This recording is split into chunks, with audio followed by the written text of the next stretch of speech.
안녕하십니까. 황태순TV의 황태순입니다. 2024년 11월 16일 토요일 오후 5시 녹화방송입니다. 어제 또 오늘 연 이틀 동안 이재명 이야기만 너무 많이 했습니다.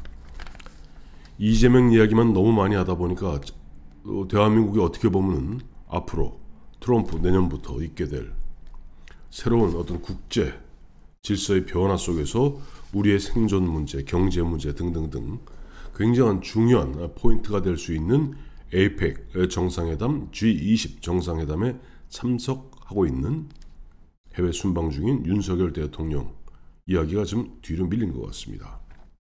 한번 짚어보겠습니다. 현지 시간으로는 11월 15일, 한국 시간으로는 오늘입니다. 오늘 윤석열 대통령은 시진핑 중국 주석과 정상회담을 했습니다. 한중 FTA 서비스 투자 협상을 가속화하기로 했고, 또 윤석열 대통령은 시진핑 중국 주석에게 내년 방한해달라라고 방한 초청을 했고요. 또 시진핑 주석은 윤석열 대통령에게 내년 중국을 방문해달라 방중을 서로 상호 제안했습니다.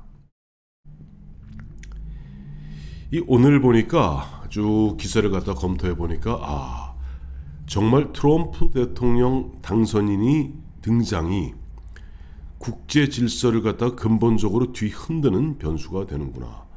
지금도 뉴스를 보면은 트럼프 대통령 당선인이 누구를 갖다 대변인 97년생을 백악관 대변인으로 지명했다. 또 육군 소령 출신을 국방부 장관으로 지명했다. 그다음에 일론 머스크를 갖다가 미 행정부를 갖다가 이른바 효율화하는 그 새로운 신설 부처의 장관으로 지명했다. 이와 같은 뉴스가 있는데, 결정적으로 사실 우리 대한민국 입장에서는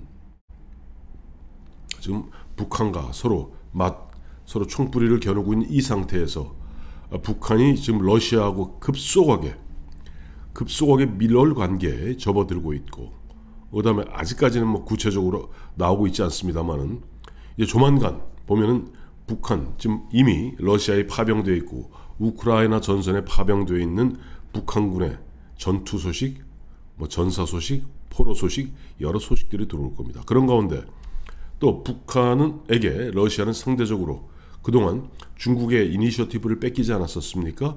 이제는 러시아가 원래 너희 나라는 우리가 만들어준 나라야. 중국은 그동안 우리가 6.25 전쟁 때 너희를 지켜줬어.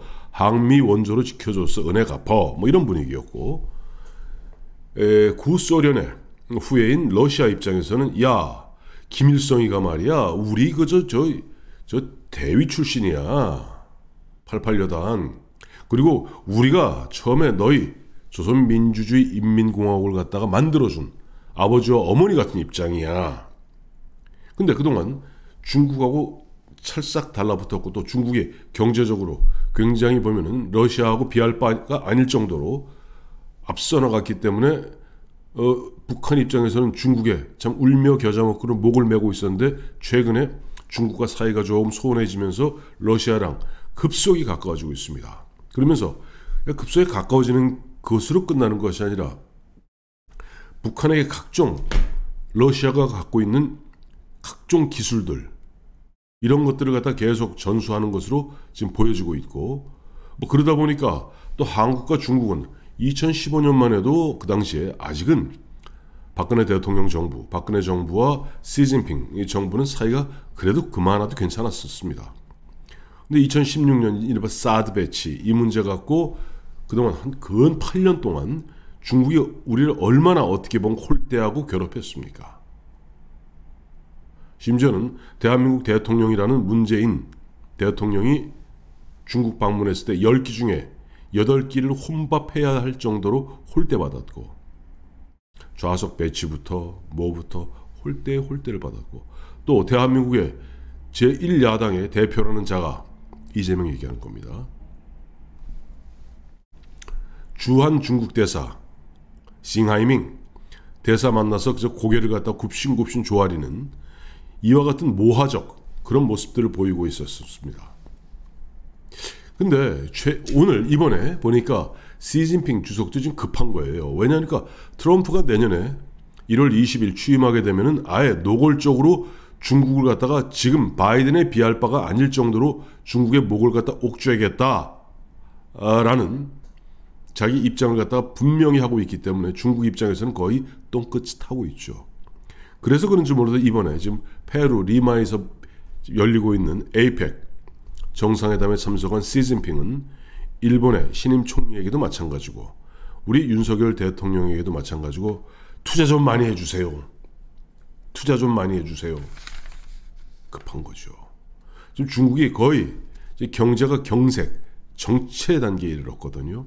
이런 상태에서 미국이 내년에 60% 고관세를 갖다 때리게 되면 중국은 거의 숨 넘어가게 돼 있습니다.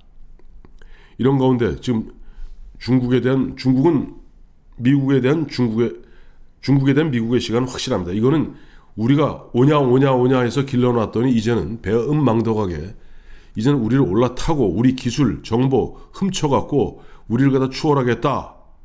더 이상 그 꼴은 못 본다. 과거 냉전시대 때 미국이 구소련을 바라보던 시각, 그 시각이 이제는 중국한테 퍼부어지는 겁니다. 거기다 지금 트럼프 같은 경우는 푸틴하고는 사이가 비교적 좋습니다. 시진핑하고는 아주 안 좋죠. 이런 상태에서 보면 시진핑도 지금 뭔가 국내 경기, 중국 국내 경기가 거의 한계에 다다라서 허덕거리고 있는 판이다 보니까 일본 총리, 그다음에 우리 윤석열 대통령에게 투자해달라고 구애하고 어떻게 보면 아쉬운 소리를 하는 지경에 이른 것입니다. 저는 이 대목에서 우리가 이 국제정치라는 것은 영원한 적도 영원한 동지도 없습니다. 지금 북한이 우리하고 지금 딱 전선을 맞대고 있는 것은 북한이죠. 북한이 어쨌든 지금 러시아의 뒷배를 믿고 러시아하고 아주 가까워지면서 그야말로 군사 기술을 갖다 고도화시키고 있는 이 즈음에 결국 한반도의 안정을 갖다가 평화를 갖다가 유지하기 위해서 중국의 역할 대단히 큽니다. 물론 경제 문제도 마찬가지입니다. 경제 문제에 있어서도 앞서 시진핑이 윤석열 대통령이나 일본 총리에게 투자해달라고 그야말로 러브콜을 보내는 이런 지경에 이르렀을 때 우리는 이와 같이 급변하는 정세를 갖다가 슬기롭게 현명하게 활용할 줄 아는 지혜가 필요하겠죠. 우리 국내에서는 윤석열 대통령이 지난 10월 또 11월 해갖고 뭐 3차례 골프 8년 만에 골프채 잡고 골프 연습한 거 놓고 왜 갔다가 말이야 대통령 트럼프 당선도 되기 전에 골프를 갖다 2번이나 태릉에서 쳤느냐 뭐 그 이후에 한 거는 뭐 할 수 있을 때 뭐 그때 어쩌고 저쩌고 계속 시비를 걸고 있습니다. 근데 놀랍게도 오늘 보니까 미국의 폭스 TV는 친트럼프 매체죠. 폭스 TV에서는 이야기가 굉장히 윤석열 대통령의 그와 같은 노력을 갖다가 굉장히 긍정적으로 평가하는 보도를 하고 있습니다. 8년 전 8년 전이죠. 2016년이군요. 2016년 트럼프가 당선되자마자 그 당시 오바마한테 눈총을 받아가면서까지 당시 일본 아베 총리는 트럼프 당선인하고 직접 만납니다. 뉴욕으로 달려가서 트럼프 타워에서 만납니다. 트럼프가 눈에 넣어도 안 아프다는 이방카 딸이죠. 이방카가 영전 앞에 이제 보면 안내하러 나왔는데 그 엘리베이터 안에서 그랬다는 거 아니에요. 이방카한테 당신 딸 이방카 딸이 무슨 뭐 게임은 노래 이렇게 하는 거 잘 봤다고. 그러니까 이방카가 자기 아버지한테 트럼프 소개하면서 이 아베 총리가 우리가 그러니까 트럼프한테는 손녀가 되죠. 제 딸이 뭐 이렇게 노래하고 뭐 하는 것 같다가 그걸 봤대요. 글쎄 뭐 그러니까 트럼프가 입이 쫙 찢어지더라는 거 아니에요. 좋아갖고. 그러면서 그 당시 이제 황금으로 만든 뭐 골프 클럽도 선물하고 그다음에 무려 아베 재임 기간 중에 트럼프하고 5차례 골프를 칩니다. 자빠지고 엎어지고 벙커에 들어가서 미국 폭스 TV의 지금 시각도 뭐냐니까 한국의 대통령, 사우스 코리아의 프레지던트가 트럼프하고 어쨌든 좋게 지내려고 8년 동안 잡지 않았던 골프채를 잡고 맹렬하게 연습하고 있다라면서 굉장히 긍정적 시그널로 해석해주고, 오히려 보면 대한민국에서 윤석열 대통령이 3차례에 걸쳐서 골프를 쳤다는 것이 국회에서 야당의 공격이 됐던 것이 오히려 국제 외교에서는 윤석열 대통령이 국내에서 야당이 그런 공격까지 받아가면서 트럼프와 어떻게 하든지 대화 소통의 폭을 넓히기 위해서 노력하고 있다는 긍정적 시그널로 해석되고 있다고 합니다. 참 세상이라는 게 재밌죠. 윤석열 대통령이 사실은 이번 에이펙 끝나고 바로 이제 브라질로 옮겨서 G20 정상회담에 참석하게 됩니다. 물론 거기에는 바이든이 참석하겠죠. 마침 이번에 에이펙 정상회담 그 와중에도 바이든 현 대통령과 3차례 지금 만남을 가졌고요. 또 G20에서도 만날 겁니다. 윤석열 대통령 입장에서는 사실은 바람직하기로는 지금 뭐 작업을 하고 있는 것으로 알고 있습니다만, 귀국하는 길에 플로리다 지금 트럼프는 좀 플로리다 마라라고 했으니까 트럼프 만나고 오고 싶어서 아마 작업 중에 있는 것으로 알고 있는데, 대통령 당선인 즉 트럼프 측에서는 글쎄 취임 전에 만나는 것은 좀 그렇다. 아무도 안 만났는데 윤석열 대통령 당신만, 아베하고는 조금 다르죠. 아마 일본하고 우리하고 위상이 다르니까. 그러면서 취임하면 봅시다 라는 쪽으로 좀 가닥이 잡혀가고 있는 것 같아요.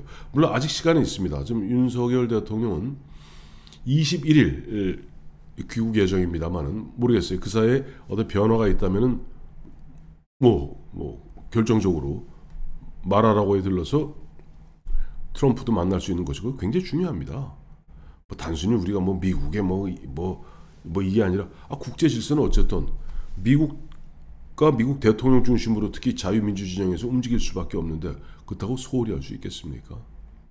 그래서 윤석열 대통령 지금 부인도 국내에 놔두고 호래비 마냥 덜렁덜렁 간 윤석열 대통령 근황을 갖다가 전해드렸습니다. 고맙습니다.